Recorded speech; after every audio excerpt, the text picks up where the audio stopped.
we're not chipping the ball anymore. We have an obstacle in front of us, and although we said rule number 3 was pitch the ball only if you have no other choice, clearly here we can't putt or chip the ball if we're going to get the ball over this bunker. So you're going to have to pitch the ball.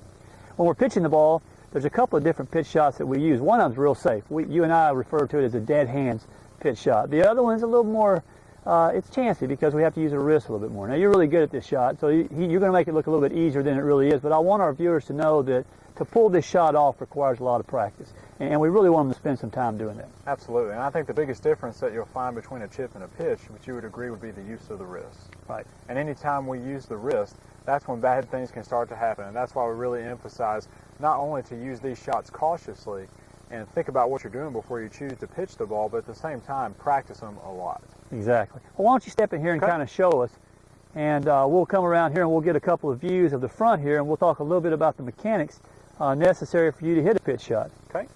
Okay, it's a slightly different stance, not a whole lot. You're going to take your same grip as always. You're going to start with your feet together, ball in the middle once again, aim the club face first, and I'll take a small step with my front foot forward and a small step back to give me my open stance. But instead of putting the ball on the inside of my right foot, I'm also going to take a baby step with this back foot to put the ball slightly back of middle in my stance, somewhere in between the back foot and somewhere in between the middle of stance, because I don't want to hit it quite so low and hit down on it quite so much as I would a chip. All right, so let's show the audience first our dead hands. When I say dead hands, that basically means we're not going to use our hands a lot. Right, we're not going to use a whole lot of wrist in this shot, guys.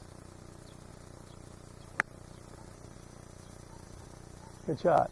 Okay, when we say dead hands, what I like about that is John's using the loft of the club to get the ball up into the air. He's not necessarily depending on speed and using the wrist a lot. That's a very safe way for our students to learn to get the ball up and get it over the bunker. Not always the greatest way to get it close, but a good way to get it back in play. Right. All right, now let's say we're trying to get the ball close, and we're going to have to be a little bit more dodgy with it. We're going to have to go ahead and get a little bit more aggressive. That's right. Whenever we want to really get that ball up into the air, we're going to have to risk using the wrists in the golf swing.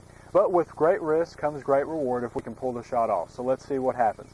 Take a little bit wider stance, let the club swing back a bit farther, and we'll let the wrist fold up, and we'll let the wrist unfold, and we'll get the ball up into the air, and it'll travel somewhere close to the hole, hopefully more times than not. Yeah, that's a pretty good shot, and just, if you would, tell the audience for sure that I taught you how to hit that golf shot. Mostly. Mostly, okay. All right, excellent. Now let's go ahead and move on to what happens if we don't get the ball over this bunker. Well, this is a sand trap here. So unfortunately, just to do a quick demonstration here, because we've all done it before, we found ourselves in a situation where we're trying to clear the bunker, and we make this beautiful swing, and best laid plans of mice and men don't quite work out, and before you know it, we find ourselves in the bunker. the little deceleration shot. Deceleration a little bit nervous, or we catch it a little heavy, and we just have a bad lie sometimes when we don't pull the shot off.